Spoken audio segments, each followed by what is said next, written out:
Ok, cuando hoy día vamos a hablar sobre el origen de la vida, ¿no? El origen de la vida, la teoría de la evolución y la evolución humana, ¿no? A veces nos hemos preguntado cuál es nuestro origen, ¿no? ¿De dónde provenimos, ¿no? Primero nos preguntamos cómo nos originamos, es decir, cómo aparecemos los humanos, ¿no? ¿Cómo aparecemos los humanos, ¿no?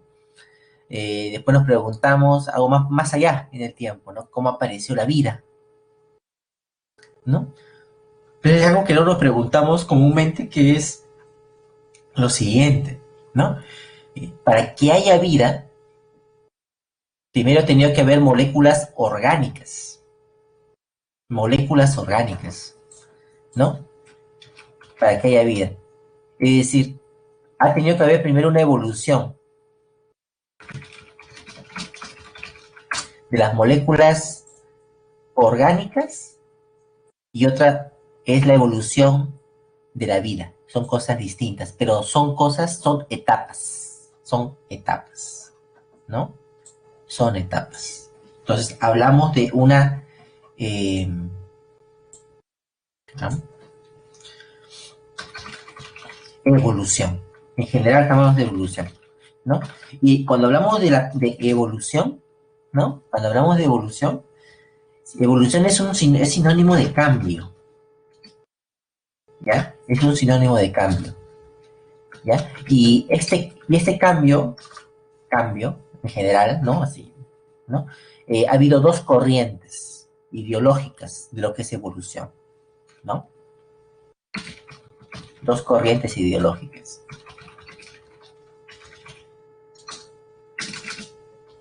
¿no? Esas corrientes ideológicas, una era considerada el saltacionismo, ¿ya? Y la otra, el gradualismo. Uh-huh. Dos corrientes.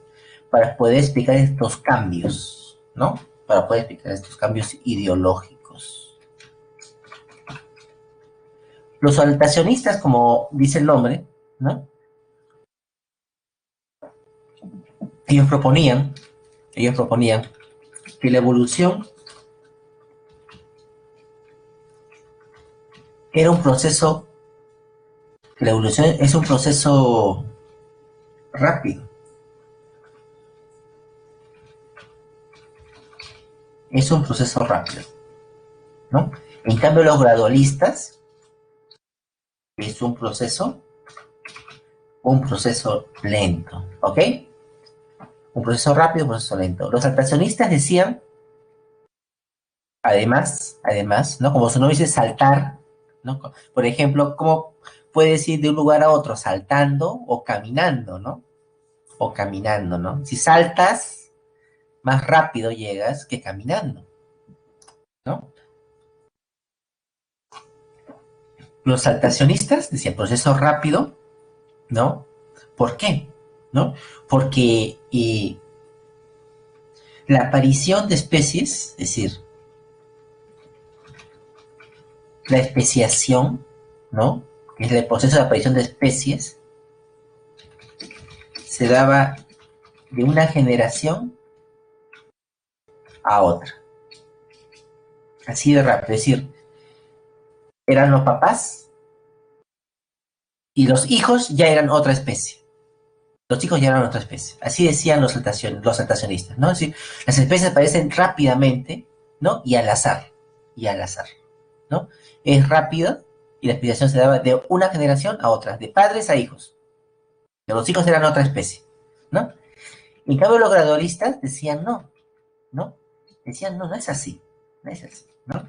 La especiación, ¿no? Se da a lo largo de muchas generaciones. ¿Ya? Entonces, estas dos corrientes han marcado lo que es la idea de la evolución. Entonces, tenemos a científicos saltacionistas y a científicos gradualistas, ¿no? Aquellos que creen que postulan la evolución. ¿Está bien? Ahora, los Entre ambos ha habido históricamente un proceso de lucha, ¿no? Entre ellos, ¿no? Entre los saltacionistas y los gradualistas. Algo más con respecto a lo que es evolución. Otra idea más. Estamos hablando de dos ideas, dos cronológicas. Vamos a ponerle otra idea más, ¿no? De lo que es evolución. Recuerden que evolución es igual a cambio, ¿no? Evolución no es mejorar, por si acaso, ¿ya? Evolución no es mejorar o no es empeorar. Es decir, la evolución no tiene un sentido. Se está mejorando para algo mejor. Este organismo está mejorando para algo mejor. No, no, no, no. Así que quitemos de nuestro vocabulario esas expresiones, ¿no? Evolución no es mejora ni es empeoro, ¿ya? Solamente es cambio. Solamente es un cambio. Si se observa el cambio, por ejemplo, en un lago tengo unos peces que los estoy evidenciando en el año 1950. Y estos peces, esta especie llega a un tamaño de 50 centímetros. En el 1960, 70, 80, 50 centímetros en promedio. Y llega el año 2000 y comienza a encontrar que hay 51, el año 2010, 54 centímetros, el año 2020, 57 centímetros. Algo está pasando, ¿no? Es decir, hay un cambio. Entonces, todo cambio se llama evolución. ¿Está bien? ¿Ya? La evolución, uno, ¿no? Este cambio, actualmente consideramos a la corriente gradualista. ¿Está bien? Actualmente consideramos a la corriente gradualista. Actualmente, no la saltacionista. ¿Ya? La evolución, que también es cambio, se puede dar a dos niveles. A dos niveles, ¿no? Uno, la microevolución. La microevolución y la macroevolución, ¿no? La microevolución es la evolución,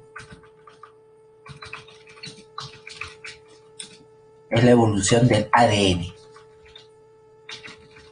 Es la evolución del ADN. Es decir, ¿no? Mutaciones que provocan cambios en los genes. Cuando hablamos de microevolución, nos hablamos de ese tipo de evolución.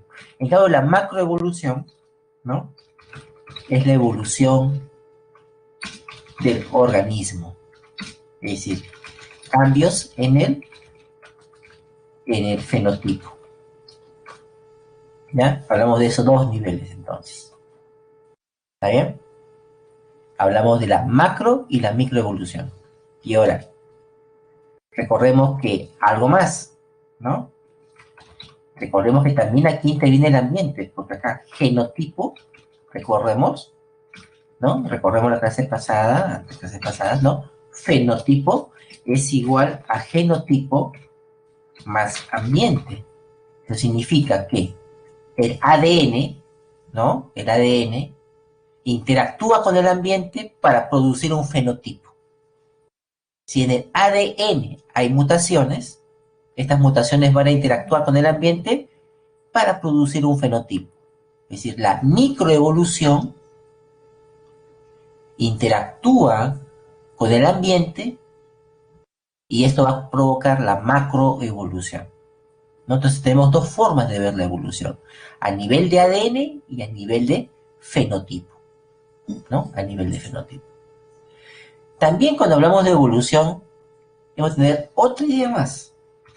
Estamos ya teniendo una que es las corrientes ideológicas, dos que son los niveles, y otra idea más de evolución, ¿no? Que es cambio, ¿no? Hablamos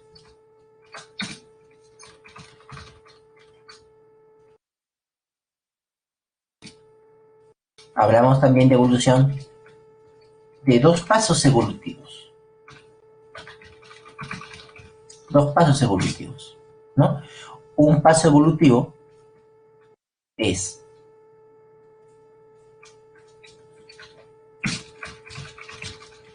la evolución química. ¿Qué es lo que primero tuvo que haber pasado? La evolución química. ¿Qué es la evolución? De la materia inorgánica, ¿no? De la materia inorgánica a materia orgánica. ¿Ya? De materia inorgánica a materia orgánica, la evolución química. Después hablamos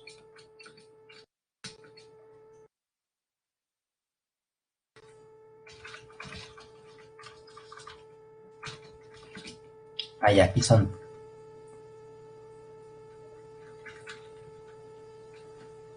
tres pasos, ahí está, posición chiquita. La evolución celular, que es cómo, ¿no?, la materia orgánica evoluciona a célula. Recordemos que la célula es el primer nivel de organización de la materia viva, ¿no? Del nivel biológico. A partir de células consideramos ser vivo, ¿no? Y consideramos la evolución biológica como de esta célula, como de la célula a las diferentes formas de vida del planeta. ¿Ok? Ahí está. Entonces, estas son tres ideas que tenemos que tener en cuenta. ¿Ya? En cuenta, ¿ya? Uno, cuando hablamos de la diversidad evolución, entonces estamos acá hablando de que actualmente de estas dos corrientes aceptamos la corriente gradualista, ¿no? Actualmente asumimos de que hay dos niveles de evolución, la macro y la microevolución. Y tenemos grandes preguntas que resolver, enigmáticas, que es cómo se produjo la evolución. Y para responder cómo se produjo la evolución, en vez de resolver estos tres pasos lógicos, primero una evolución química, una evolución celular y una evolución biológica. ¿Ok? Ya. La evolución, para que se genere la vida, entonces primero, acá comenzamos con la frase, aquí, ahí está, ¿no? Teoría sobre el origen de la vida, ¿no?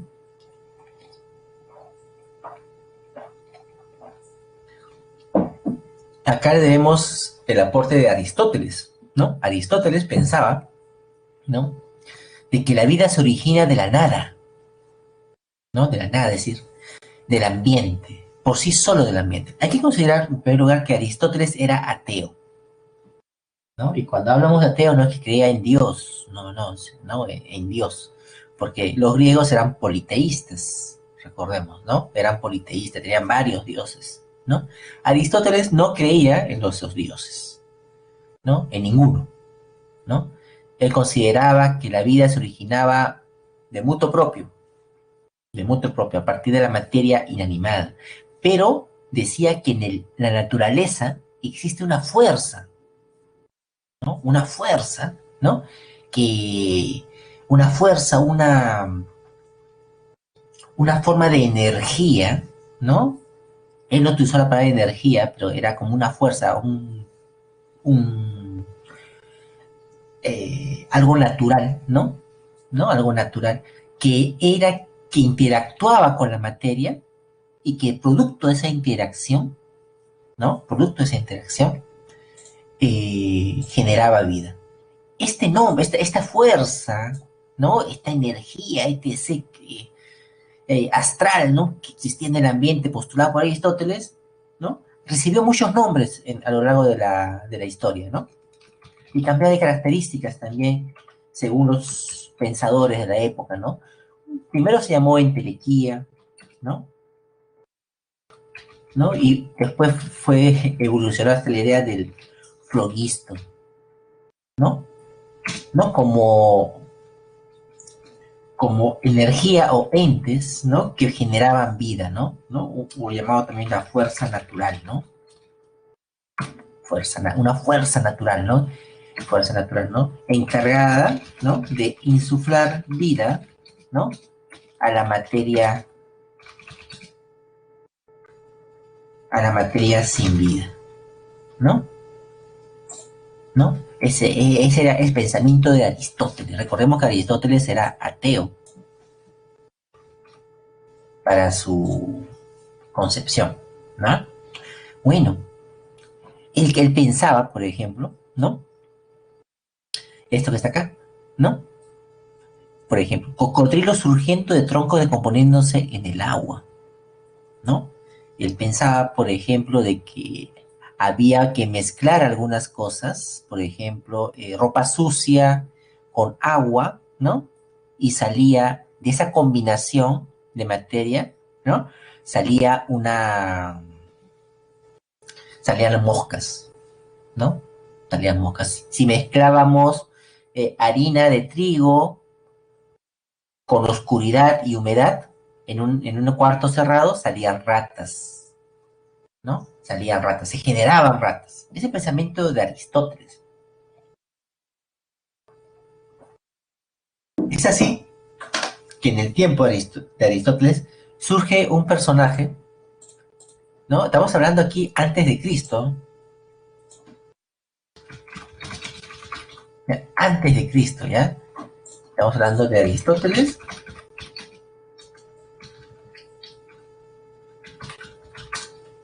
¿no? Antes de Cristo, ¿no? Estamos hablando de 300 antes de Cristo.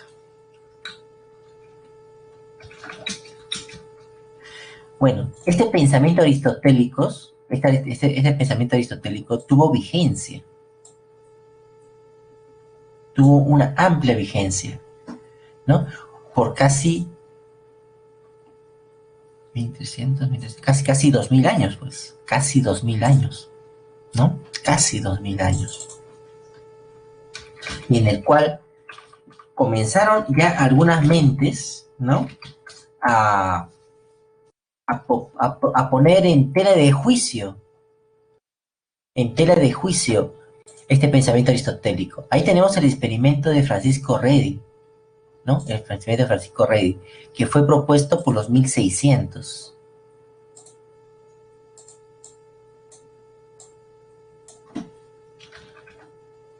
Por los 1600, ¿no?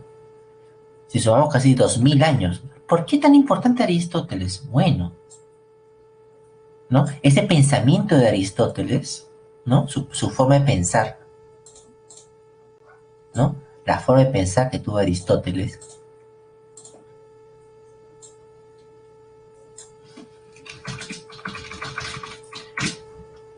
¿no? Fue asumido como fuente de apoyo, ¿no?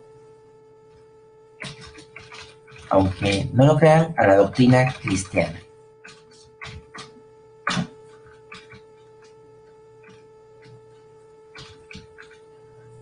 Como toda ideología tiene que tener un sustento, la fe tiene sustento, ¿no?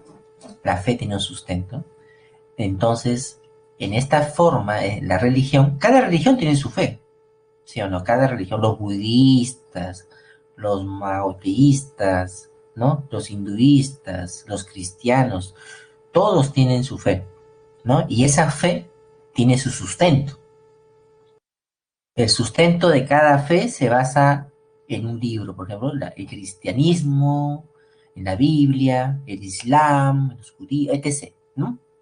Cada uno de ellos tiene su propio sustento, en la forma de vida de Buda, etc.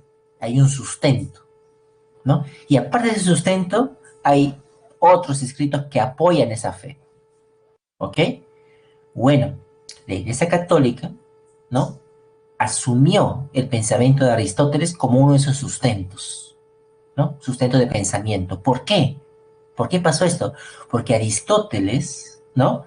Decía de que había vida, no, de que la vida se generaba de la interacción entre una fuerza natural, que les he mencionado, con la naturaleza, y de esta generaba vida. Entonces, esta forma de pensar de Aristóteles se adecuaba mucho, ¿no? A poder entender el relato bíblico en el cual Dios, Yahvé, ¿no? Insufla vida y crea al ser humano, ¿no? Entonces, hicieron esa analogía y asumieron que ese pensamiento de Aristóteles como sustento de la fe. Y no solamente eso, sino muchos pensamientos de Aristóteles fueron asumidos. Recordemos la fuerte influencia de la Iglesia Católica en los 1400, 1800, etc., ¿no? Bueno, entre esas ideologías fue también la teoría heliocentrista, digo, geocentrista, ¿no? Que la Tierra es el centro, ¿no? Y muchas ideas más fueron asumidas como ley, ¿no? Porque era Aristóteles. Entonces Aristóteles tomó un gran importancia en las primeras transcurso de la historia de la humanidad, ¿no? Pues un filósofo griego muy importante por tal motivo, ¿no? Y bueno, muchas cosas más también, ¿no? Que ustedes ya conocerán. Su pensamiento fue asumido como doctrina, como fuente de apoyo a la doctrina cristiana, ¿no? Y esto estimuló, ¿no? Que uno, ¿no? La formación universitaria de estas épocas, ¿no? Era una formación aristotélica.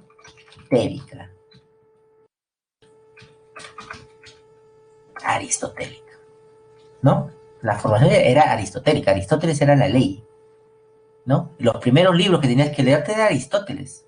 Y la verdad que escribe muy bonito. Sería bueno que lo lean, ¿no? Sería bueno que lo lean. Hay una concepción, una forma de pensar muy madura socialmente y culturalmente sus escritos. Sus escritos los pueden ver ustedes en Google Books, por ejemplo, ¿no? Pueden revisarlos, están traducidos ya, ¿no?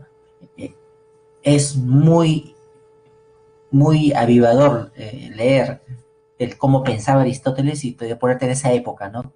Qué adelantado estaba.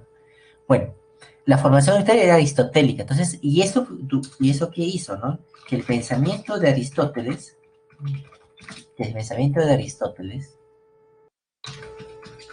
¿no? Tenga una vigencia de casi 2000 años en nuestra historia, ¿no? Un gran pensador, apoyado por la iglesia. Bueno, pero después de todos estos pensamientos, ¿no? Tanto influenció, ¿no? De que hubo un científico, de un químico, llamado Van Helmont, ¿no? Que recolectó un recetario de cómo generar vida espontánea, ¿no? Un recetario de cómo generar vida espontánea. Van Helmont, ¿no? Estamos hablando, ¿no? De aproximadamente también los 1600. Los 1600, ¿no? Bueno, ¿no? Que era como un recetario para... ¿Tú querías tener un cocodrilo? Te ves el letrero, el de baja... O producir patos, por ejemplo, ¿no? También había recetas para producir patos. Olvídense de que hay macho y hembra, niños, no, generación espontánea. Hasta que Francisco Redi en los 1600, ¿no? En los 1600 hizo el famoso experimento en el cual puso pedazo de carne, ¿no? Pedazo de carnes, un frasco abierto, un frasco sellado y un frasco con una gasa, ¿no? Bueno, ¿para qué era este experimento? Era para demostrar que no había generación espontánea, sino que las moscas ponían huevos y que de los huevos salían gusanos. Algo que para nosotros ahorita parece tan irrisorio, era toda una transformación ideológica por los 1600, ¿no? Este experimento, Francisco Redi demostró, ¿no? Demostró a la comunidad científica de que esa fuerza natural que existía en el ambiente, ¿no? Eh, no existía, no existía, ¿no? Esa entelequia no existía. ¿Por qué? Porque cuando él dejaba abierto el frasco, las moscas venían, ponían huevos y salían los gusanos. Cuando él dejaba cerrado el frasco, no entraban moscas, por lo tanto la carne no se va a aparecer los gusanos, ¿no? Y cuando ponía un frasco tapado, ¿no? Cubierto con una gasa. ¿Y por qué puso la gasa? Se preguntarán ustedes. Ah, ya. Es que si tú quieres ir en contra de una idea, tú no puedes pensar como tú. ¿Por qué no vas a demostrar? Tienes que pensar como aquel que está pensando en forma contraria a ti, ¿no? Tienes que darle una opción para cerrarle puertas de forma de pensamiento, ¿no? Lógicas. Él puso esta con gasa, ¿por qué? Porque en ese los aristotélicos pensaban que esta entelequia se encontraba en el ambiente. Entonces, si lo ponía corcho, la entelequia no podía pasar, porque del ambiente no podía pasar a la carne. Entonces, aquí lo aislaba de la entelequia. Aquí le puso sin abierto para que la entelequia pase e interactúe con la carne. Y le puso una gasa, ¿no? Porque había teorías de que entelequia tenía un tamañito. Entonces le puso gasa con poroso para que por los poros ingrese también, ¿no? Ingrese también, ¿no? Está pensando como los otros, ¿no? Bueno, ¿qué demostró? Bueno, que en el frasco abierto había gusanos y además no, ¿no? Y este fue el primer experimento contra la generación espontánea, que lamentablemente no tuvo éxito. Y ustedes dirán, ¿por qué no tuvo éxito? Porque los aristotélicos dijeron lo siguiente: piensen como aristotélico, no piensen como ahorita, piensen como Aristóteles. En el primer frasco, obvio que no aparecieron gusanos, que en el primer frasco, sin sellar, aparecieron gusanos. ¿Por qué? Porque entelequia ingresó, ¿sí o no? Esa fuerza ingresó, insufló vida y logró convertir la carne en moscas y gusanos. Como está abierto, ingresó mucha entelequia. Como ingresó mucha entelequia, generó diferentes formas, ¿no? En el otro frasco, en el otro frasco que está cerrado, los aristotélicos dijeron lo siguiente: hoy tienes razón, ¿no? No ha generado, no hay gusanos. Pero mira, con el tiempo la carne se pudre, se pudre. Eso significa que la poca entelequia que ha quedado en el frasco, como hay poca entelequia la que se ha atrapado, tiene poca fuerza para podrir la carne. ¿Me entiendes? ¿Me entienden, no? Piensen como aristotélicos, ¿no? Para poder interpretar esto como Aristóteles lo haría, ¿no? Como esa línea de pensamiento. Por eso es que la carne no parecieron gusanos, pero sí se transformó, hubo un cambio, hubo un cambio. Pero como había poca entelequia, poca fuerza, solamente se pudrió, ¿no? En el otro frasco, que está cubierto con una gasa, allí sí ha podido ingresar entelequia, pero entelequia no pudo ingresar mucho tampoco. ¿Por qué? Porque había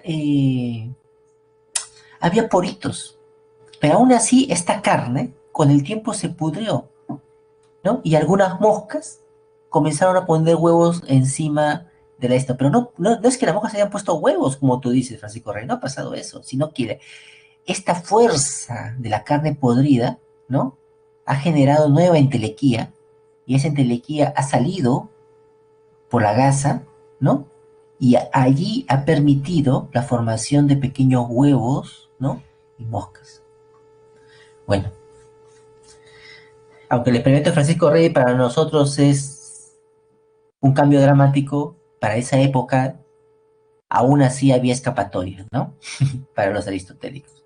Bueno, después de ahí pasó y salió el otro experimento que fue de Lázaro Spallanzani, ¿no? Estamos hablando ya de 2700. Lázaro Spallanzani, de 2700, ¿no? En este experimento, ¿no?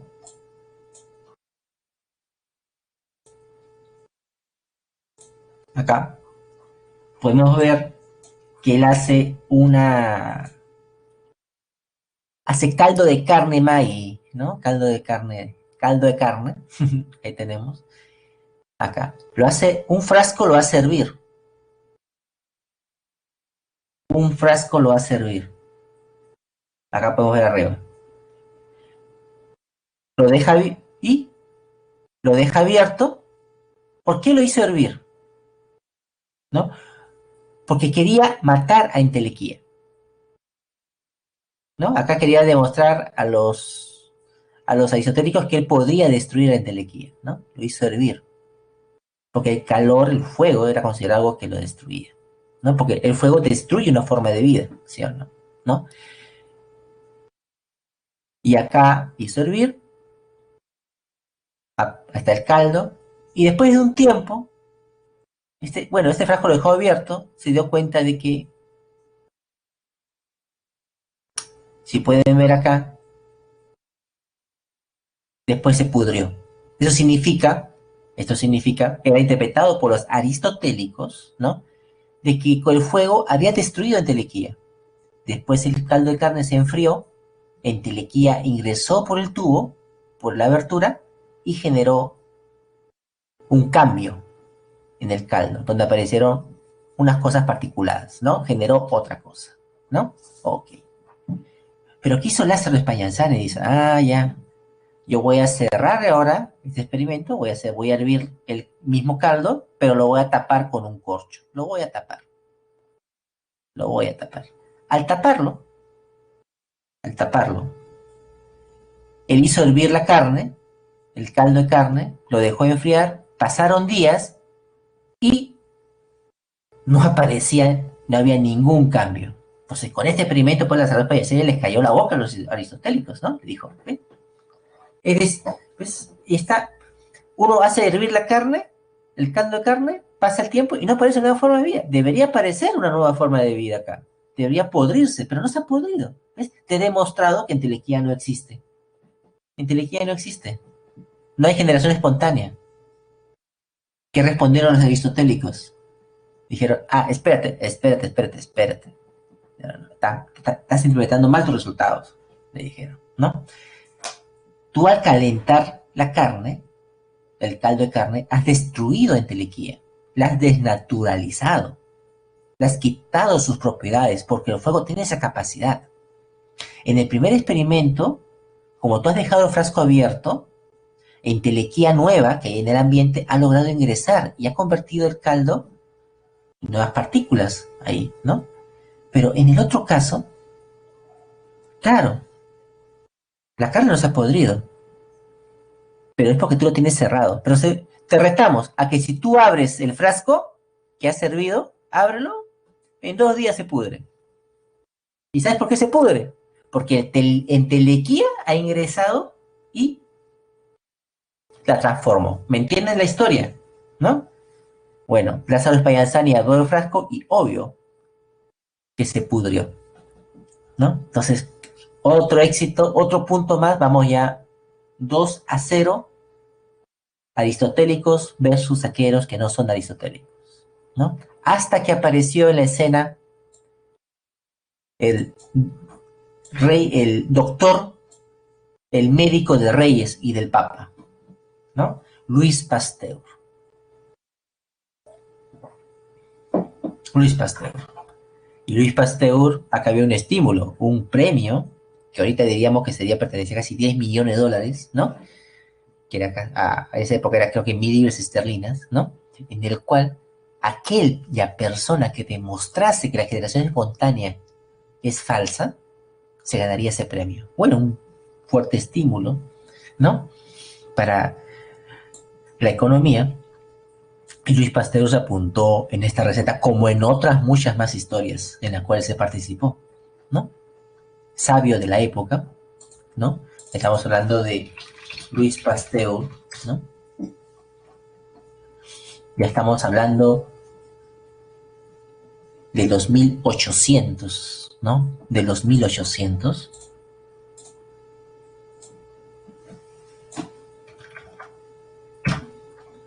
Dijo, ah, ya, entonces, espérate, a Francisco Rey, porque Telequia ingresó al tubo. A ver, a Lázaro Espayanzani también se le hicieron la misma, porque la Telequia ingresó al tubo con caldo de carne. Entonces, pensó, y él ideó, no el frasco común, así, es el frasco común que usaron los otros investigadores, ¿no? Él echó caldo, ¿no? Y para hacer su experimento tuvo que viajar de Francia a Italia. ¿Por qué viajó de Francia a Italia? Porque en Italia trabajaban el vidrio. Eran los tenían técnica. Entonces él viajó y aprendió a trabajar en vidrio. Casi un año se quedó en Italia para aprender. Y con eso que aprendió, regresó a Francia y comenzó a fabricar su propio material de laboratorio. Bueno, echó caldo. Después, ¿qué hizo? Modificó e hizo que el cuello del frasco tenga una forma de una S. Una S, ¿no? Después, ¿qué hizo? Hirvió el caldo. Y el secreto del éxito de Louis Pasteur fue en esta pequeña invención. Ese fue el secreto del éxito. Todo el experimento lo hizo con la boca abierta del tabo. Nunca lo tapó. ¿Por qué? Porque si tú quieres ir en contra de otra idea, tienes que pensar como esa idea y buscarle el punto débil, ¿no? A veces pensamos y queremos ir contra una idea con nuestro propio pensamiento. Y a veces no hay éxito, ¿no? Sino es pensar como el otro para demostrarle que está equivocado. Escúcheme, pensar como el otro para demostrarle que está equivocado. Es un tipo de empatía, pero una empatía científica también, ¿no? Entonces, ¿qué hizo acá? Louis Pasteur hirvió el caldo. Bueno, los teóricos aristotélicos decían, este caldo se va a podrir. ¿Por qué? Pues todo el experimento haciendo con el frasco vacío, con el frasco abierto, ¿sí o no? Los aristotélicos verían y dicen, se va a podrir, se va a podrir, ¿no? Hirvió el caldo, pero Louis Pasteur sabía algo. Había leído a alguien que vamos a ver más adelante, a Robert Koch. Y Robert Koch proponía de que en el ambiente había unas partículas llamadas los microbios, ¿no? Ya todo el mundo sabía que existían los escritos de Leeuwenhoek, ¿no? O de Robert Hooke, de microorganismos microscópicos, organismos microscópicos en el ambiente. Pero todos pensaban que estos organismos microscópicos, amebas, protozoarios, aparecían también de la nada. Pero Robert Koch decía, no, estos son los que causan enfermedades y se encuentran en el ambiente, ¿no? Eso había leído Louis Pasteur, ¿no? Y decía, por eso hizo en S. Entonces, ¿por qué? Porque en esa partícula en S, en la parte inferior, allí el aire entraba y se iban a retener los microbios, que eran los verdaderos causantes de las fallas de los experimentos de Lázaro Spallanzani y Francisco Redi, los microbios del ambiente. Aquí se iban a retener y ya no iban a pasar al interior, ¿no? Entonces, ¿de aquí qué pasó? ¿De aquí qué pasó? ¿No? Louis Pasteur llegó hasta acá con su experimento. Hasta esta parte que te estoy hablando en azul. Aquí. Esto demostró. Llegó hasta aquí. ¿No? Y les dijo a la comunidad, ven, ustedes pueden ver, el caldo no se ha podrido. Louis Pasteur se va a podrir mañana, pasado mañana. Pasaron 15 días y no se podría. Tanto así, aunque ustedes no me pueden creer, que los frascos originales de Louis Pasteur se mantienen hasta el día de hoy. Hasta el día de hoy en el Museo de Louvre, en Francia. Hasta el día de hoy se mantienen. Y no están podridos, ¿no? Bueno, miren, ¿no? Lo han puesto ahora lo han tapado, ¿no? Pero se mantiene hasta el día de hoy porque marca un hito histórico, ¿no? Un hito histórico. Y decían, es que Entelequia no ha podido ingresar. Entelequia no ha podido ingresar porque... No, se ha podido ingresar. ¿Por qué? Porque está abierto el frasco. Está abierto. Entelequia ha podido ingresar. Y no ha insuflado vida. Significa que Entelequia no existe. Flogisto no existe. Esa energía no existe.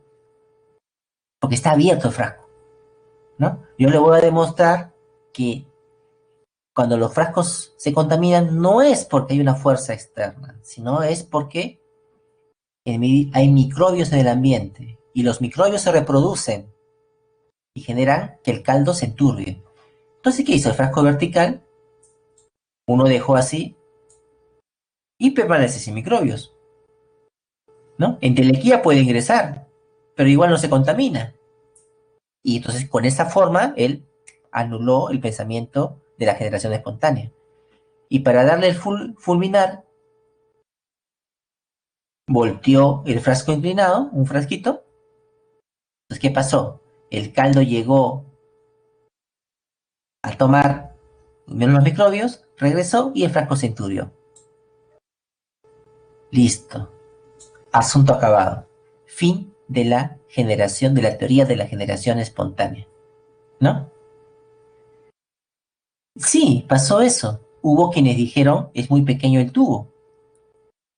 Hubo quienes dijeron, entelequia no puede ir por lugares ondulados, ¿no? Pero Luis Pasteur era un lector. Algo que se le pide mucho a ustedes, que lean, no vean solamente PPTs, sino lean, ¿no? Luis Pasteur leía bastante, no solamente de su área, sino de muchos cambios. Era una persona muy curiosa. Y él respondió, ¿no?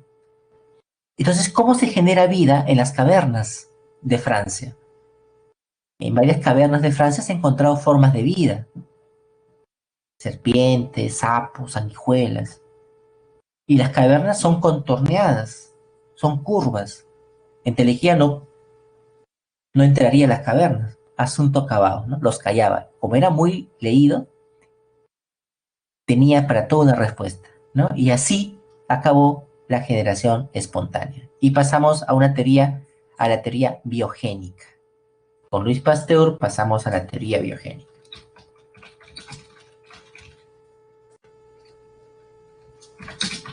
Es decir, que la vida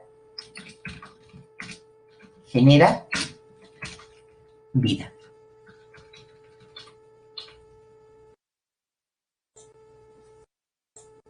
Ahora sí avanzamos más.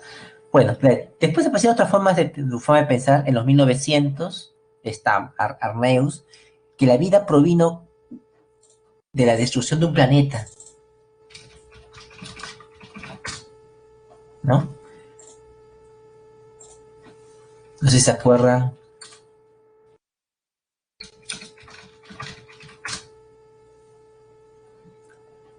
A ver, yo lo hago similar a la teoría de Arrhenius, ¿no?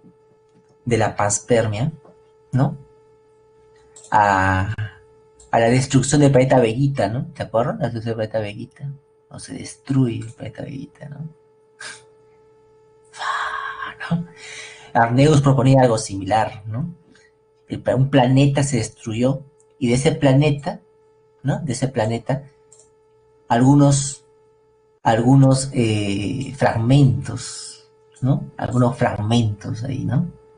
Algunos fragmentos portaban algunas formas de vida y viajaron por el espacio, ¿no? Y cuando llegaron a la Tierra, ¿no? Generaron vida. Así que estos fragmentos de este planeta destruido, ¿no? ¿No? Antiquísimamente, ¿no? Por azar, en forma de un cometa, llegaron a la Tierra, ¿no? Quizás una forma bacteriana primitiva, encontró las condiciones apropiadas para poder desarrollarse y generó la vida. Esta es una teoría muy aceptable también, ¿no? Pero no responde el problema principal, ¿cómo se generó la vida? Responde cómo apareció la vida en la Tierra, pero no responde cómo se generó la vida, es decir, cómo se generó esa forma de vida, ¿no? Es una teoría que hasta la teoría cosmogónica o de la panspermia, hasta ahora también se maneja, ¿no? Se encontró un meteorito que tenía formas bacterianas, ¿no? Que provenía de Marte, ¿no? Y ha habido mucha discusión al respecto de que no eran formas bacterianas, sino que eran sales, ¿no? Complejos de sales que habían adoptado esa forma, ¿no? Que nuestro cerebro lo interpreta como forma bacteriana, pero que eran sales minerales, ¿no? Ok, bueno. Aparte, en esta teoría cosmogónica también tiene otra corriente, ¿no? Que es la búsqueda, ¿no? De que hay moléculas, ¿no? Moléculas que eran originarias de la vida en el espacio, ¿no? Moléculas orgánicas en el espacio, ¿no? ¿No? Otro, ¿no? El Curiosity de la NASA haya moléculas orgánicas en Marte. Entonces, encontrar moléculas orgánicas ya es algo intuitivo de que podría haber vida, ¿no? O haber existido vida, ¿no? O también se encontraron moléculas orgánicas, ¿no?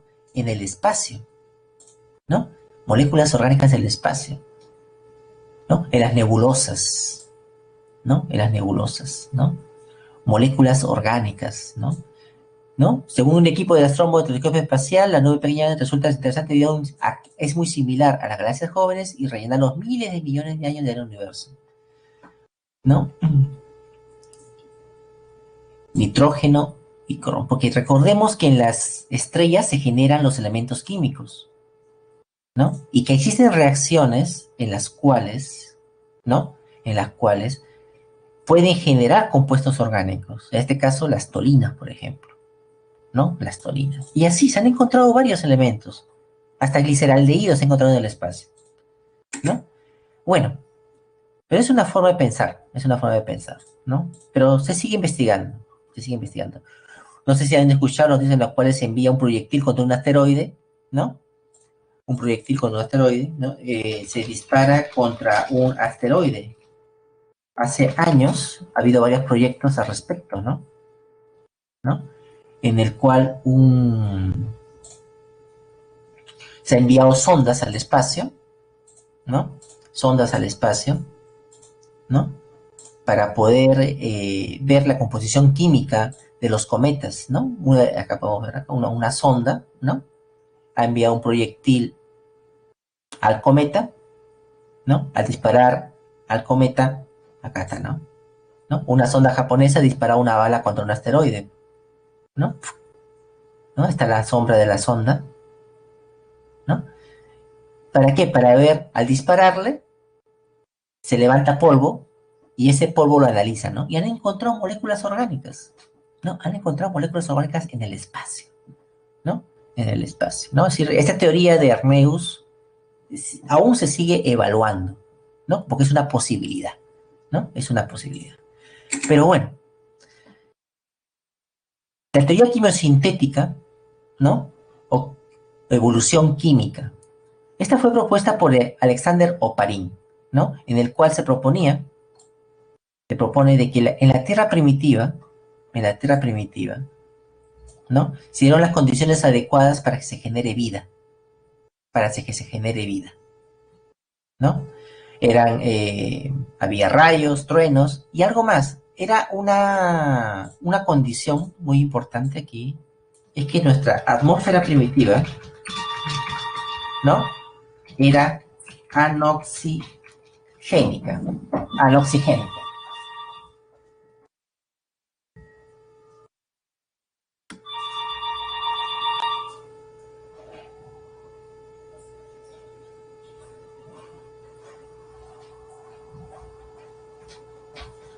Era anoxigénica, significa sin oxígeno, sin oxígeno, ¿no? Y al ser anoxigénica, significa entonces sin ozono. Y si no hay ozono, entonces la radiación solar, ¿no? Ingresaba a la Tierra directamente, ¿no? Es una condición inicial. Entonces había alta energía que ingresaba a la Tierra, ¿no? Una alta energía, radiación ultravioleta. Bueno, esta condición, esta Tierra catastrófica, ¿no? Poco a poco la Tierra comenzó a enfriarse y comenzaron las primeras lluvias. Estas primeras lluvias formaron los primeros fuentes de agua, los charcos primordiales, ¿no? En estos charcos primordiales se generaron las primeras moléculas orgánicas. O sea, es un proceso de millones de años, ¿no? Y de estas moléculas orgánicas, de ahí hubo la evolución celular, que les dije al comienzo, y después vino la evolución biológica. Esa es la propuesta de Alexander Oparin. Alexander Oparin propuso la teoría, como dicen, es la hipótesis.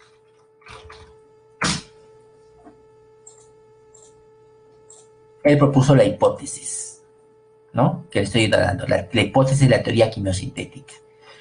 Esta hipótesis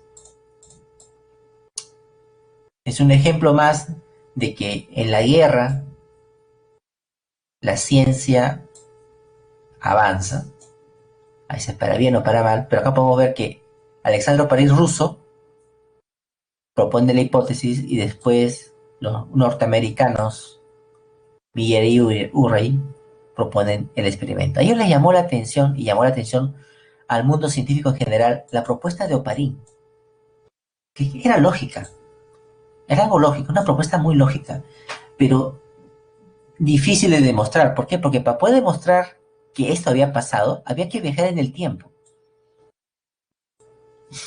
Y eso no se puede hacer. Bueno, hasta ahora, ¿no? Así que el experimento de Stanley Miller trató de imitar las condiciones de la atmósfera terrestre, de la Tierra primitiva. Hicieron una pequeña experimento, diseño experimental, en el cual se hirvió agua, ¿no? Se hirvió agua, ¿no? Ahí está, el agua del océano se hierve, el agua sube, el vapor de agua caliente, llega a una bomba, ¿no? Una fiola con chispas eléctricas que va a simular los relámpagos de la Tierra primitiva. Y además le agregaron gases que podría haber en la atmósfera primitiva. Ya tenemos el vapor de agua, el metano, el amoníaco, ¿no? Hidrógeno y monóxido de carbono, ¿no? Si vemos acá, vemos el chon, si no se dan cuenta acá, vemos el chon, ¿no? Pero en diferentes moléculas inorgánicas. Este experimento logra demostrar de la evolución inorgánica a materia orgánica.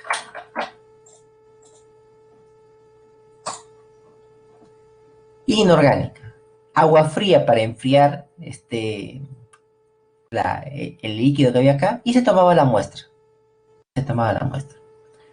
Bueno, ellos dijeron, cuando comenzaron su experimento, dijeron, es mejor comenzar ahora que nunca. ¿Por qué? ¿Por qué dijeron eso? Porque sabían que esto iba a durar millones de años, porque la evolución no es lenta, es lenta. Entonces, que las moléculas inorgánicas pasen a orgánicas, mejor comenzamos ahorita y quizás lo van a ver nuestros nietos, nuestros bisnietos, ¿no? Pero ¿qué importa? Hay que comenzar ahora el experimento, ¿no? Comenzaron con esa forma de pensar, ¿no? Porque entendamos que la evolución es algo lento que dura millones de años, ¿no? La cuestión que a los 30 días siempre obtenían un agua transparente. A los 30 días el agua que obtenían era de color turbio. Y voilà, ¿por qué se puso turbio? Analizaron esa muestra que habían tomado y encontraron materia orgánica. Materia orgánica. Encontraron aminoácidos, algunos lípidos, azúcares, etc. Entonces, ese proceso de evolución inorgánica, orgánica, no era tan lento, era algo rápido. Y que si se pudo hacer en laboratorio, pudo haber pasado en la vida real. Y probaron diferentes frascos, diferentes tubos, diferentes combinaciones, y comenzaron a jugar ahí. Ahí se comenzaron a jugar. Ahí ya comenzaron a jugar. ¿A cómo jugar?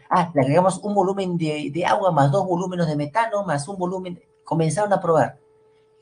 Y en cada mezcla obtenían nuevas mezclas de materia orgánica, nuevas formas de materia orgánica. Es así que ganaron el premio Nobel. Lograron demostrar que era posible la evolución de materia orgánica. Y esta es la teoría que actualmente aceptamos. En este paso,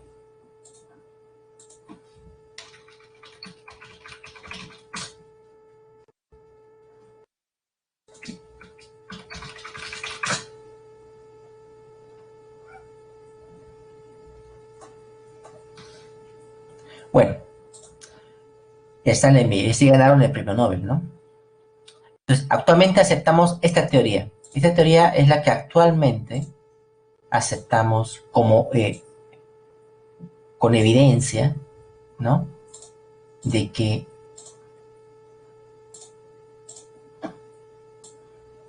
de la evolución orgánica, inorgánica a orgánica. Esta es la teoría actualmente aceptada, ¿no? Bueno, pero de ahí hay un gran vacío de información. Ya hemos hablado que la evolución se da en cambios de la materia o inorgánica a orgánica. Esta respuesta ya tenemos respuesta, ¿no? Esta ya tenemos respuesta. Por lo menos hasta el momento, porque todo en ciencia cambia, ¿no? Con la evolución de la teoría de Oparin y el experimento de Stanley-Miller. Pero el asunto es la evolución celular. ¿Cómo materia orgánica se produjo a célula? Hay muchas teorías al respecto, pero no hay una demostración de cuál de ellas es la más aceptable. Es decir, si ven por YouTube o alguien le dice, ya se descubrió, es la mayor mentira que puede haber, ¿no? Todavía no lo tenemos, pero hay muchas teorías que lo explican, ¿no? Hay muchas teorías. Con respecto al último punto, este es un punto, le podemos llamar a este punto intermedio el terreno baldío de la evolución. Es un terreno en el cual hay mucho que decir, pero poca demostración, ¿no? La evolución biológica es la que vamos a hablar ahora. La evolución biológica. ¿Cómo ha evolucionado la vida de esa célula principal, inicial, a diferentes formas de vida del planeta? Esas teorías acá de la evolución biológica. Primero, la teoría de Lamarck, la herencia de los caracteres adquiridos. Lamarck decía, ¿no?, que los padres, ¿no?, heredan características. ¿Qué estoy hablando? Los hijos heredan características de los padres, ¿no? Los hijos heredan las características de los padres, que los padres han adquirido en su vida. Es decir, un padre, por ejemplo, ¿no? Padres pianistas tendrán hijos pianistas. Algo así, para entenderlo, ¿no? Los hijos heredan caracteres que adquieren los padres. Si tu papá era flaquito y tuvo a tu hermano va a ser flaquito. Pero después que tuvo a tu hermano, tu papá comenzó a hacer pesas y se volvió musculoso, ¿no? Arnold Schwarzenegger. Entonces, el hijo que va a tener va a ser musculoso, ¿no? Si mi padre es médico y mi abuelo fue médico, entonces yo también debo ser médico. Pensamiento lamarckiano, ¿no? Lamarck propuso esta hipótesis, ¿no?, en la filosofía zoológica. Y ahí propuso la hipótesis del uso y desuso de las partes. Y se explica con el clásico experimento de las jirafas. Las jirafas tenían cuello corto, pero cuando había la necesidad, ¿no?, de poder alimentarse de plantas altas, este cuello fue poco a poco creciendo, poco a poco. Eso es una forma de evolución gradualista, ¿no? Una evolución gradualista, poco a poco creciendo, ¿no? Hasta que aparecieron las jirafas actuales, ¿no? Hasta las jirafas actuales. Esta hipótesis gradualista implica la necesidad de cambiar.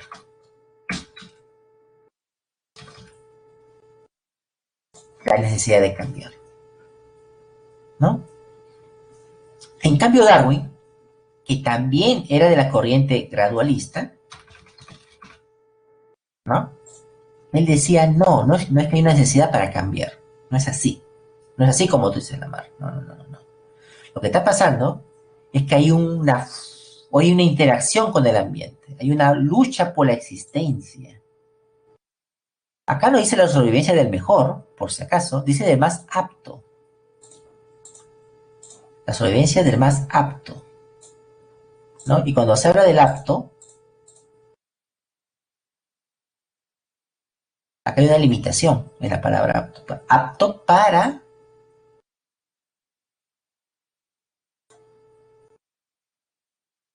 ¿qué estoy haciendo? Vaya. Apto para la cualidad, para la característica que la naturaleza evalúa. Por ejemplo, el examen de admisión es un examen de aptitud académica. Es un examen de aptitud académica. Se va a seleccionar aquellos que respondan con más puntaje y que obtengan el mayor puntaje en el examen. Pero eso no quiere decir que si tú no llegas a tener máximo puntaje, tú seas bruto, tonto, no sepas estudiar. Eso no significa eso. No significa eso. Simplemente que no has podido pasar el examen. Nada más.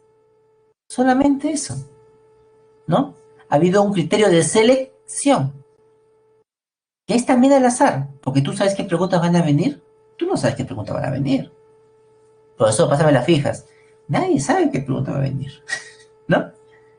Uno. Solamente el más apto va a ingresar. Hay aptitud académica, que es un examen de conocimientos, ¿no? Hay actitud matemática, habilidades, actitud razonamiento verbal, habilidades verbales, de comunicación, ¿no? Habilidades de interpretación, de leer bien la pregunta, son habilidades, ¿no? Es tu aptitud, no tu conocimiento, si se dan cuenta. Puedes conocer mucho, pero igual no ingresas. Igual no ingresas. Pero si tienes, aparte del conocimiento, tienes la actitud, lees, eres crítico, vas a ingresar, vas a tener más opciones de ingresar, ¿no? Y la naturaleza es así, si lo hablamos, ¿no? En la naturaleza hay una selección natural, en el cual sobrevive el más apto, para la característica para la cual la naturaleza está tomando examen. Ahorita la naturaleza nos está tomando un examen. Un examen nos está tomando la naturaleza con esta pandemia.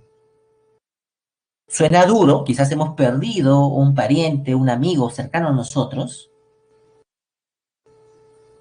pero la verdad es que la naturaleza nos está tomando un examen con esta pandemia, ¿no?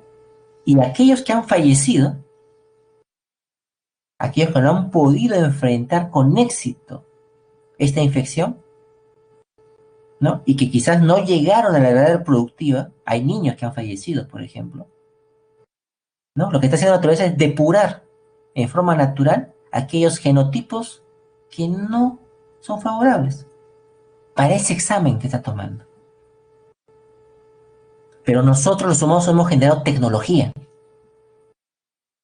Esa tecnología es generar vacunas, medicamentos, para evitar que la selección natural actúe como con los demás seres bioplaneta. Si no, nosotros nos podemos enfrentar a ella, ¿no? Es una cuestión también ideológica, una cuestión social, ¿no? Entonces, la evolución, según Darwin, es una lucha por la existencia, en la cual sobrevive más apto a ese examen. Y esos aptos que sobreviven son los que van a dar esos genes, esas características a su descendencia. Y poco a poco se van a producir esos cambios. Poco a poco. Por ejemplo, acá.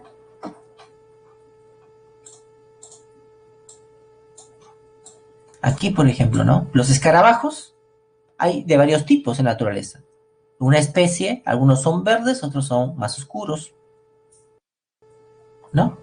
Bueno, las aves son el examen, ¿no? Comienzan a alimentarse con preferencia con los oscuros porque los pueden ver. Con el tiempo, quienes van a tener éxito para pasar este examen son los escarabajos claros. Y ya no habrá escarabajos oscuros. Se produjo un cambio en la población. Es decir, el más apto. La especie sigue, pero el individuo no. ¿No? Esa es evolución natural. Y no hay hacia una mejoría, hacia algo en peor, no. Es un proceso. Es un proceso. Entonces, esta teoría de Darwin propone lo siguiente. Propone que hay un mecanismo llamado, ¿no?, la selección natural, que es la especie de examen que toma la naturaleza a los seres vivos para elegir, en el cual los que están aptos sobreviven y los que no no sobreviven y no generan descendencia. Así que esas características no pasan a la siguiente generación. Por ejemplo, si el virus del VIH no hubiéramos tenido antirretrovirales o medicación, aproximadamente, ¿no? Un 70% de la humanidad hubiera fallecido por infección de VIH. 70%. ¿Por qué? Porque el 70% de la población posee el receptor CD4, que es el que reconoce el virus para infectar. Así que si todos no hubiera habido prevención, preservativos, etc., etc., 70% de la humanidad fallecería. Pero solamente hubiera sobrevivido un 30%. ¿Por qué ese 30%? Porque ellos son mutantes. Ellos no tienen el receptor CD4. Entonces pueden sobrevivir a la infección del VIH, porque no van a padecer SIDA. Pero la especie seguiría continuando. Hubiera habido 70% de mortalidad, pero no hay masividad. La peste. Las pestes antiguas acababan con el 75% de la población mundial. Y los que sobrevivían eran los que generaban la nueva población. En Europa, por ejemplo. Posteriormente apareció Hugo de Bries, ¿no? Hugo de Bries, que ya incorpora otro concepto más, la teoría de la mutación. La presencia de mutantes en la población, ¿no? La mutación, que son cambios, ¿no? Define que las mutaciones son las variaciones hereditarias discontinuas que provocan cambios amplios, ¿no?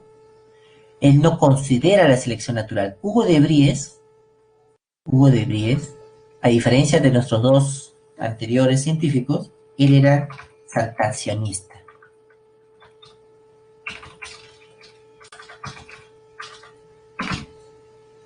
Él decía que los cambios de una especie a otra se daban de un momento a otro.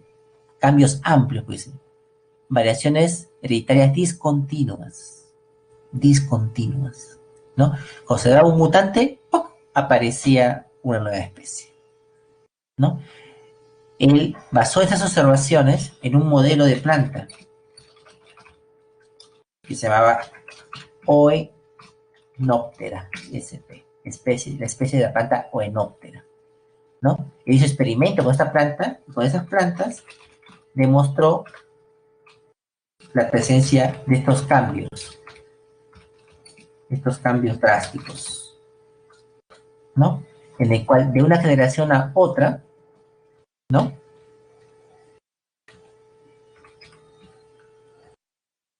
¿No?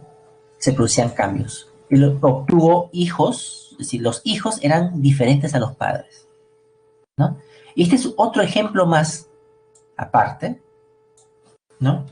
De cómo un error en ciencia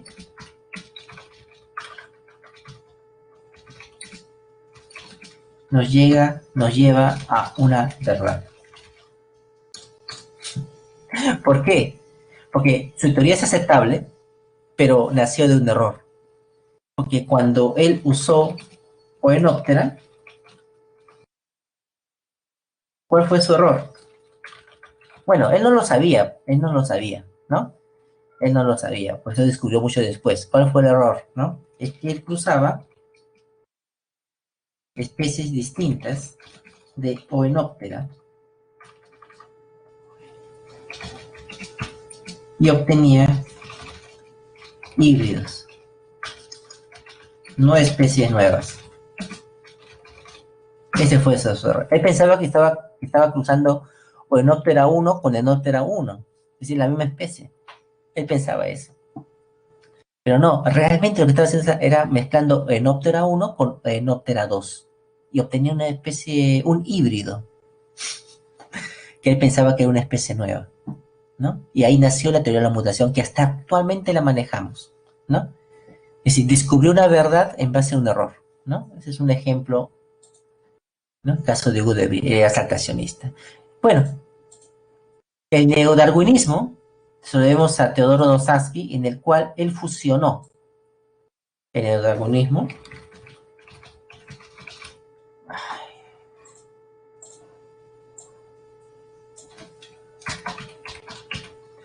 neodarwinismo, ¿no? ¿No? Él fusionó y dijo, ya, el pensamiento de selección natural de Darwin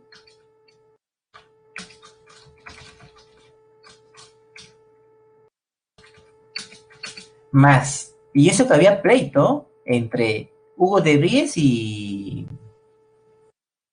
los ideólogos y los que pensaban ¿cómo te llamas? Charles Darwin. Hubo pleito, hubo discusiones entre ellos, entre cuál tenía razón.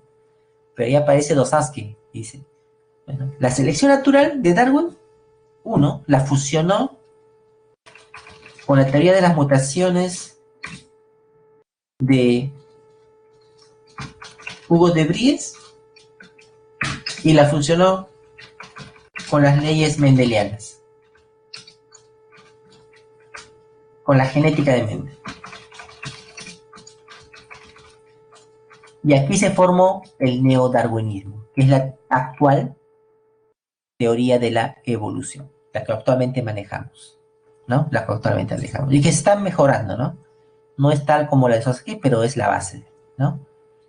Que es la actualmente teoría. Es decir, actualmente se acepta la selección natural, la mutación y la genética mendeliana. Y no solamente genética mendeliana, sino la genética de Mendel y más, ¿no?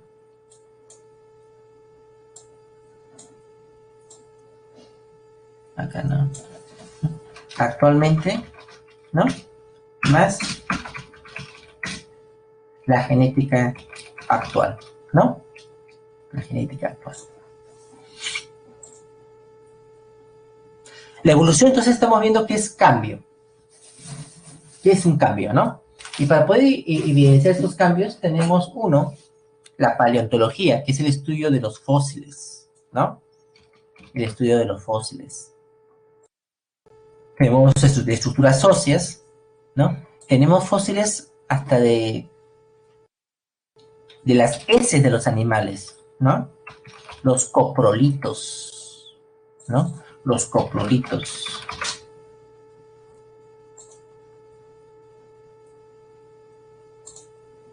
¿No? Ya que las formas de...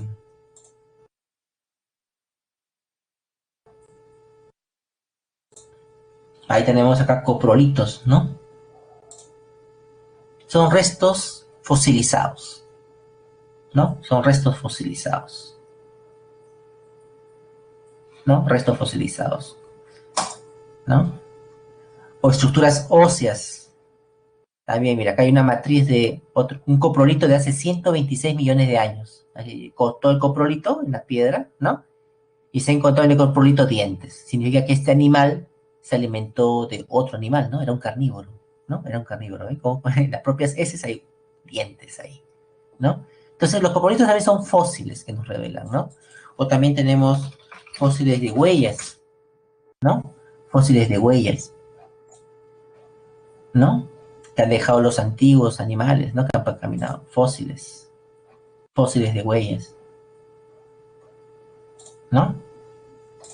Aparte de los fósiles óseos que conocemos, ¿no? ¿No? O acá podemos ver el fósil de una conchita, así como la concha de abanico, ¿no? ¿No? Los animales calcáreos de estructura calcárea pueden dejar acá fósiles también, ¿no? Etc. O de plantas, acá tenemos una hoja, ¿no? Una hoja, una pluma es esta, una pluma.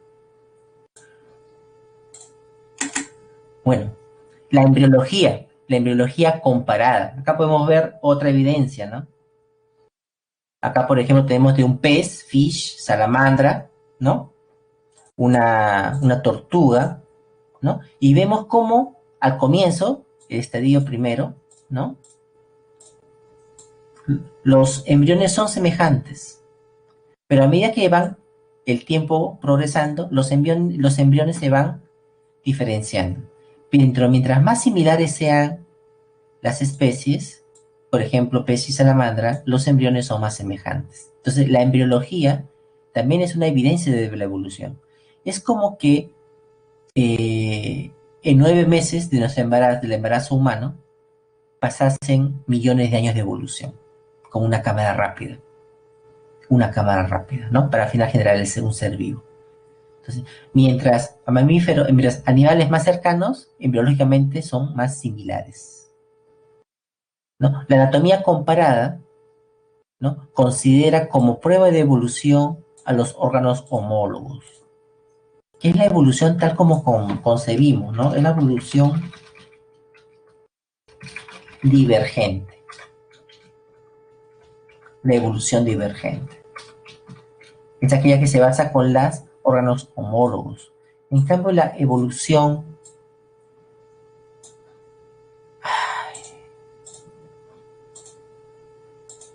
en cambio, la evolución convergente,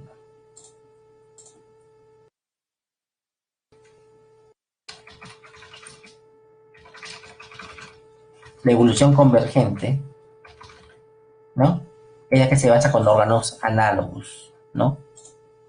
La evolución tal como la conocemos es la divergente. La evolución a la que nos referimos con frecuencia, ¿no? Es la divergente, ¿no? En la cual una especie se genera a partir de otra, ¿no? Una evolución divergente es distinta. ¿Por qué? Un topo no se origina de un grillo, no se origina de un grillo, pero ambos, en la evolución divergente, ¿no? Diferentes especies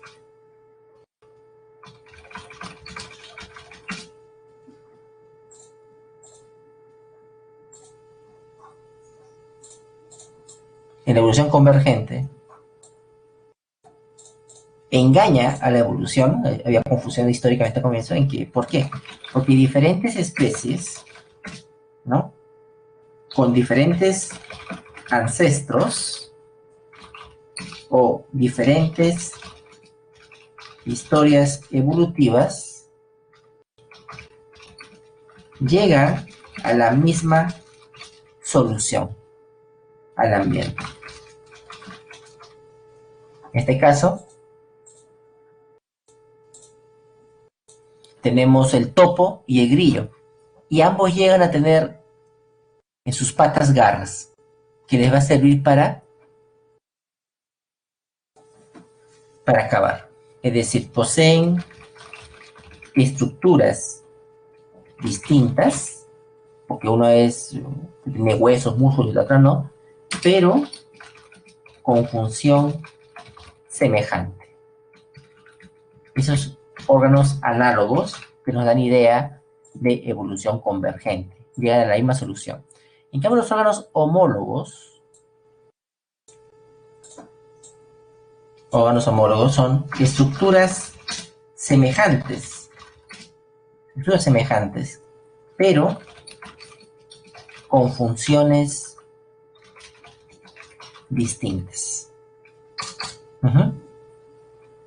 Eso de entender que las especies están relacionadas, ¿no? Por un ancestro común. Un ancestro común, porque tienen estructuras muy semejantes. El delfín, sus aletas parecen dedos, parecen manos, igual que un murciélago. Tiene los mismos huesos, quizás de diferente forma, pero la estructura ósea es muy semejante. Eso significa que son órganos homólogos, mientras que uno sirve para el nado, otra función sirve para el vuelo, ¿no? Pero las estructuras óseas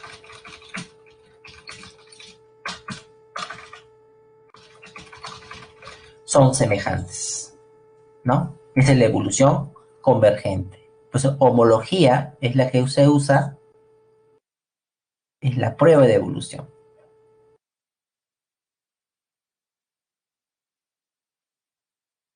La bioquímica comparada, que es la comparación entre moléculas distintas, bioquímica, moléculas, ¿no? Acá podemos ver la insulina, por ejemplo, ¿no? La insulina es producida en el páncreas de 4 mamíferos, ¿no? Y la diferencia está en estos aminoácidos, entre el 8, 9 y 10, ¿no? Los demás son aminoácidos semejantes. En la vaca, cerdo y cordero y caballo, son semejantes. Entonces, hablamos que la bioquímica también es una prueba de evolución, ¿no? Las moléculas se asemejan entre la insulina de la vaca, cerdo, caballo y ADN. Y si vemos el ADN es casi 99% similar, ¿no? Los cromosomas, igual, los cromosomas son similares, evidencia de evolución. El cromosoma en rojo es el cromosoma humano y en azul está el cromosoma del chimpancé. Los cromosomas son similares entre el humano y el chimpancé, muy similares, tanto que el cromosoma 2 humano es la fusión de dos cromosomas del chimpancé. En el proceso evolutivo se fusionaron dos y dieron origen al cromosoma humano. Biogeográficas es la distribución geográfica de las especies. Por ejemplo, en el Perú tenemos los camelios sudamericanos, la llama, el guanaco, la alpaca, la vicuña. Pero se les llama camélidos. ¿Por qué? Porque son descendientes del camello. Antes América estaba fusionada a África, recuerden la Pangea, ¿no? Y todo era un megacontinente llamado Pangea. Aparecieron los camellos, las primeras formas de camello, ¿no? Y cuando se separó América de África, algunos de ellos quedaron atrapados en América.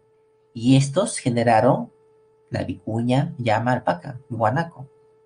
Y los otros generaron los camellos del sur. El camello tiene uno o dos jorobas, ¿no? El dromedario tiene una joroba, en cambio el camello tiene dos jorobas. Mecanismos de la evolución. Ya hemos hablado que se da a diferentes niveles. La microevolución, ¿no? En el cual estos cambios en esta molécula van a dar pequeñas modificaciones en las poblaciones, ¿no? Estos cambios en el DNA comienzan a provocar cambios adaptativos, ¿no? Estos cambios se producen al azar, ¿no? Se trata de pequeñas modificaciones en las poblaciones que pueden llegar a originar nuevas especies parecidas a ellas, como los pinzones de las Galápagos, ¿no? Darwin le llamó microevolución, ¿no? Porque son cambios que se dan en estas poblaciones. Pero más adelante, ¿no? Se supo que estos cambios se producen a nivel de ADN, ¿no? A nivel del ADN, provocando estas pequeñas adaptaciones locales, diferente forma del pico, ¿no? En cambio, la macroevolución, ¿no? Viene a ser la evolución del organismo, ¿no? Cómo se presentan estos cambios a niveles de organismos, ¿no? El oso polar se origina del oso grizzly, etc., ¿no? Y la especiación es el proceso de formación de una especie,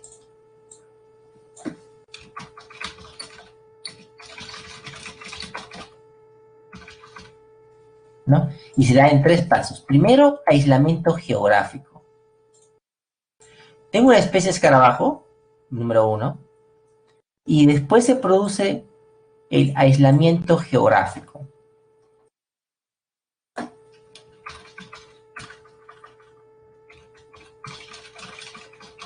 Aislamiento geográfico. Por la presencia de un efecto separador que separa a la población original, ¿no? O también llamado vicariante. Separa un río, una cordillera, una falla geográfica, un cambio climático, separa las dos poblaciones, ¿no? Un aislamiento geográfico. Aquí tenemos, ahí se aíslan, poco a poco se comienza a aislar. ¿Y qué va a pasar? Con el tiempo, ya no va a haber reproducción entre ambas, va a haber un aislamiento reproductivo. Ese evento geográfico va a producir un aislamiento reproductivo. Significa que la especie de un lado no se puede cruzar con los individuos del otro. No se pueden reproducir entre A y B.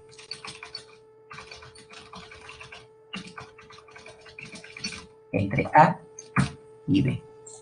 Vamos a ponerle a este A y vamos a ponerle a este B. Sigue el tiempo y este aislamiento reproductivo va a generar un aislamiento genético. Ya, los cromosomas son distintos, los genes son distintos, etc. Aislamiento genético. Significa que hay genes, cromosomas diferentes, ¿no? Que ya no pueden reproducirse entre ellos.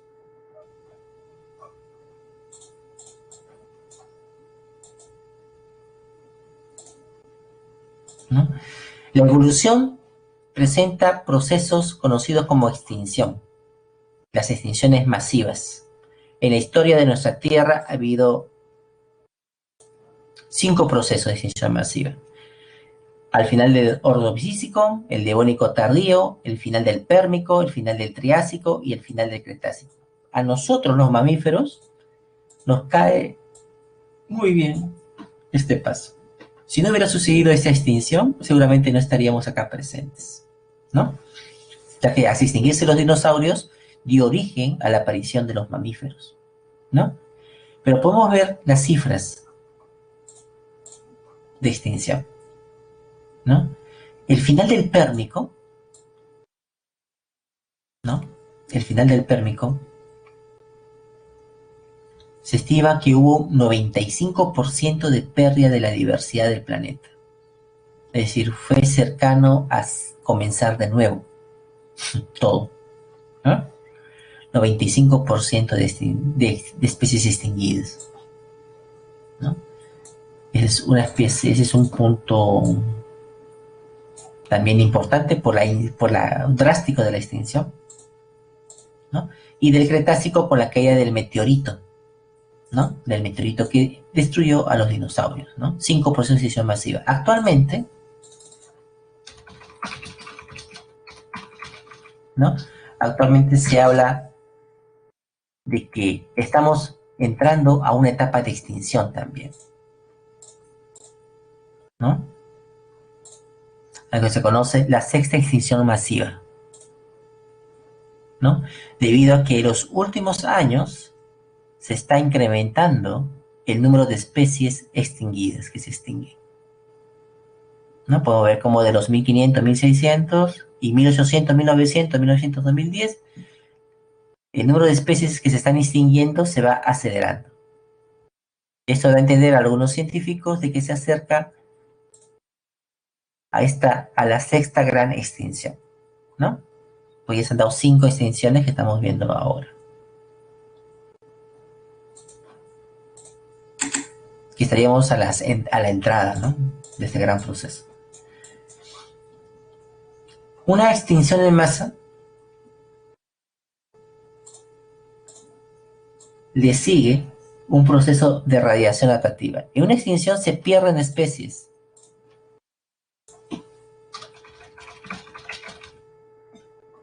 En el proceso de radiación adaptativo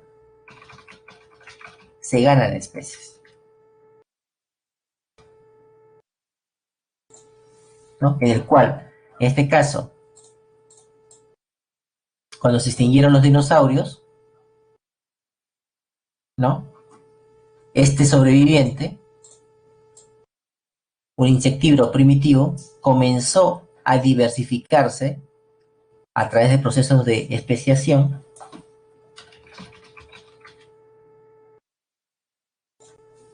generando diferentes formas de vida. Este proceso en el cual un individuo, una especie, da origen a diferentes, se llama radiación adaptativa, ¿no? Los sobrevivientes de la extinción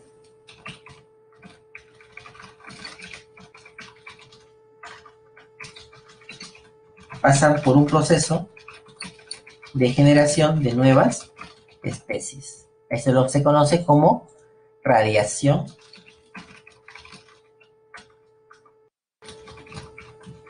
adaptativa, ¿no? Y así. Y después de radiación, otra extinción, después radiación, después extinción, ¿no? Su proceso continuo. El origen y evolución de la especie humana. Bueno, de este roedor primitivo insectívoro, ¿no? Aparecieron un grupo, los primates, que dio origen a los primates. Este animal insectívoro comenzó a trepar árboles, alimentarse de árboles, de los frutos de los árboles, herbívoro, ¿no? Y comenzó a adaptarse a la vida arborícola. A la vida arborícola.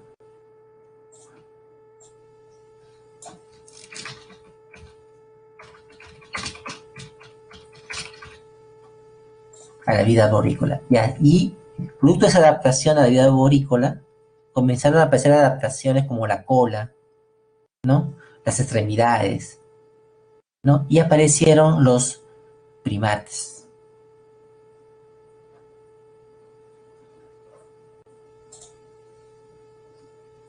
¿No? Bueno, este primate primitivo, acá tiene una característica, acá. Aquí primero. Acá.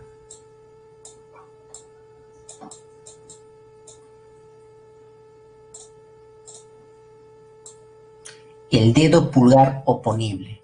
Ustedes pueden poner su dedo pulgar y tocar su meñique, por ejemplo. Esta característica es propia de este grupo, ¿no? Acá tenemos a los lémures, a los terceros, a los lorines. Estos de aquí, estos animales, este grupito, ¿no? Son endémicos de la isla de Madagascar, ¿no? Propios de esa zona. Endémico significa que son de solo ese lugar, ¿no? De Madagascar. Bueno, tiene esta característica. Tenemos a los platirinos, tenemos ¿cómo se llama este animalito? Los cercopiteroideos, que son ahorita les pongo el nombre, su nombre común, bambú, cercopiteroideos. Y los hominoideos. De estos de acá, tienen estas características. 1. Dedo pulgar oponible, labio superior completo, cierre prosorbital y solo 2 premolares y un tubo auditivo óseo, ¿no? Son las características que van apareciendo en forma gradual a lo largo de la evolución para finalmente llegar a esta rama de los hominoideos, ¿no?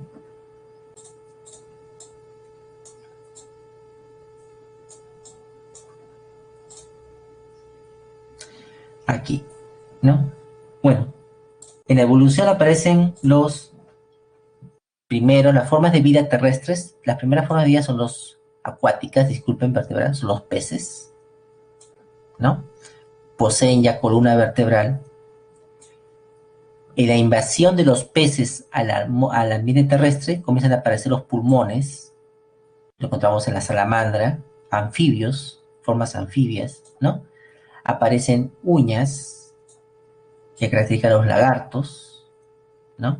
Y comienza a aparecer una característica propia de los mamíferos, a los que ya podemos considerar mamíferos, ¿no? Que es la presencia de pelos y glándulas mamarias, ¿no?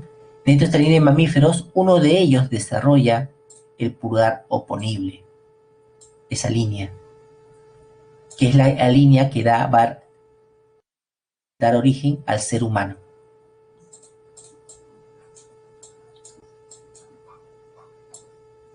¿No? Estos simios primitivos, acá tenemos otra vez los endémicos de Madagascar son los prosimios, son los prosimios, ¿no? Y tenemos después a los simios antropomorfos, ¿no? Antropoides, que son semejantes o están relacionados al humano, ¿no? Entre cuales tenemos al chimpancé, al gorila, al orangután. De estos simios antropoides, ¿no? Lo que están íntimamente relacionados son el chimpancé y el humano. Acá tenemos fósiles, ¿no? De los primeros simios, el Sahelanthropus thaidensis.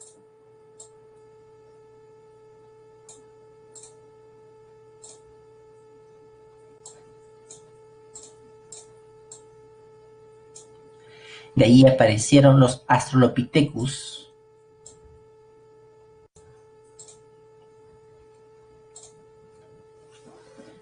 los Homo erectus, y de los Homo erectus he de mencionar aquí que ellos fueron los primeros exploradores.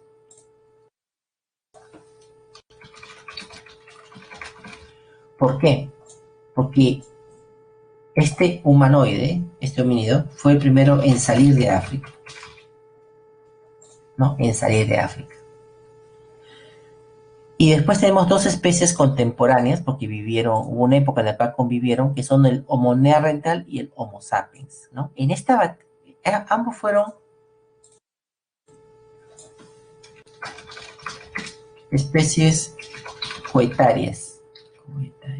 Vivieron en la misma época. Convivieron. Lucharon entre sí. Y de esta pelea, esta batalla, ganaron los Homo sapiens. Y en ese proceso, entre ambos, hubo híbridos.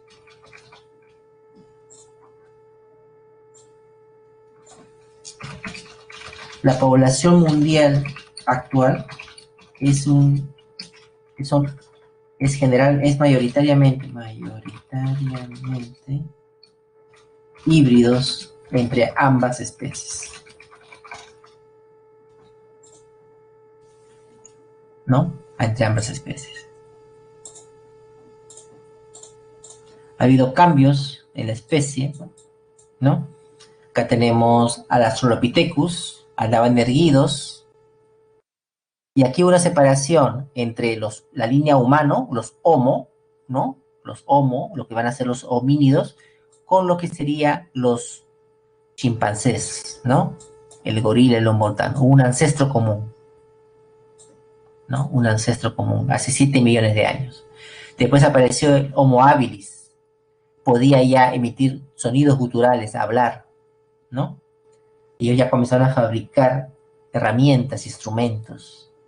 Después el Homo erectus. Si se dan cuenta también la capacidad craneana va aumentando. Actualmente el ser humano tiene 1,5 litros, 1,5 centímetros cúbicos de capacidad cerebral, comparando con el Australopithecus, que tenía 400 centímetros cúbicos, ¿no? Es decir, Homo erectus, ¿no? Ellos salen de África, ¿no? Acá podemos como salen de África a otros lugares, a Oceanía, Asia, etc. El Homo neanderthal, que habitaba en las zonas de Europa, Asia y África, y el Homo sapiens, que fue que se diversificó por todo el planeta, ¿no? O también llamado Cro-Magnon, ¿no? Él usaba las pinturas rupestres. Los Homo neanderthal enterraban a sus muertos, ¿no? A sus muertos, ¿no? La taxonomía es la forma de cómo organizar a los seres vivos, ¿no? Antes se le llamaba humanos, antes se llamaba manzanilla, pez, son nombres comunes o llamados también nombres vulgares. ¿Por qué vulgares? Vulgo viene de pueblo, uso cotidiano, ¿no? Y esto no permitía clasificar a las formas de vida. Es allí donde aparece Carlos Linneo y él crea un sistema para poder clasificarlas, ¿no? Llamada la nomenclatura binomial, ¿no? Que la hemos empleado durante todo el curso. Cuando les hablaba de las especies, Allium cepa, ¿no? Solanum tuberosum, etc. Esa nomenclatura binomial se compone de lo siguiente, ¿no? Uno, el nombre científico. Se escribe en cursiva, si se escribe en cursiva, y si se escribe a mano, hay que subrayarlo, ¿no? Hay que subrayarlo. Por ejemplo, si escriben ustedes en su computadora, lo escriben en cursiva. Pero si lo escriben a mano, ¿no? En un papel, tienen que subrayarlo, ¿no? Esa es la regla. Y está compuesto de dos taxones. Homo, que significa el género, que va a empezar siempre con mayúscula, seguido del taxón especie, que siempre se escribe con minúscula. La combinación de ambas da el nombre científico, ¿no? Así tenemos diferentes categorías taxonómicas, ¿no? ¿Cómo se ordenan las categorías? Especie, en este orden, género, ¿no? El género, allá vamos de adelante. El dominio está compuesto por varios reinos. Un reino está compuesto por varios phylums o divisiones. Phylum lo aplicamos para animales y divisiones lo aplicamos para vegetales, ¿no? Después esas están formadas por clases. En una clase puede haber muchos órdenes, en un orden puede haber muchas familias, en una familia puede haber muchos géneros y en un género puede haber muchas especies. SP, cuando, por ejemplo, Homo SP, significa solamente sabes el género pero no la especie. Eso significa, ¿no? Eso significa. Solamente sabes el género pero no la especie. Te refieres solamente al género, Homo SP. En Graulus SP, a todos los engráulidos, que son las anchovetas, ¿no? Los tres grandes dominios son el dominio bacteria, ¿no? El dominio arquea y el dominio eucaria. Dominios, ¿no? Muy bien. Pues ahora les va a pasar vamos a ver el solucionario.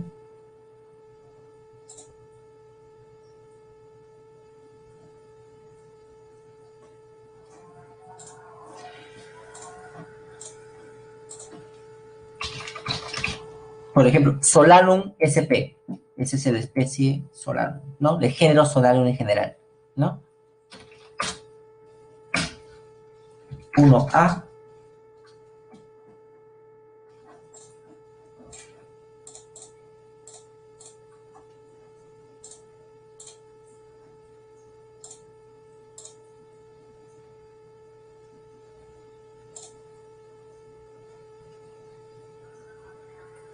Es la 1A.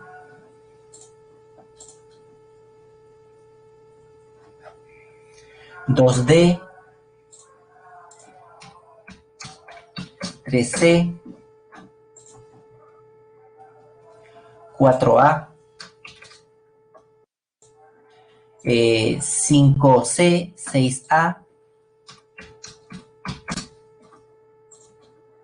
La 7A. 8D. 8D. 9A. 10B.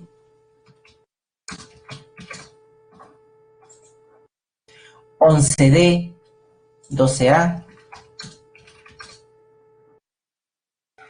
13C. 14C. 15A.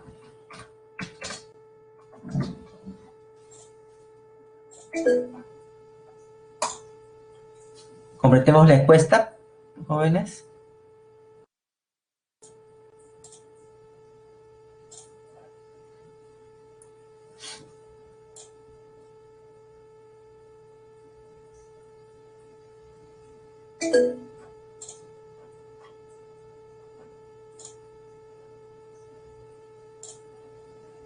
Ok, jóvenes, estamos despidiendo hasta la siguiente semana. Repasen, recuerden. Hasta luego.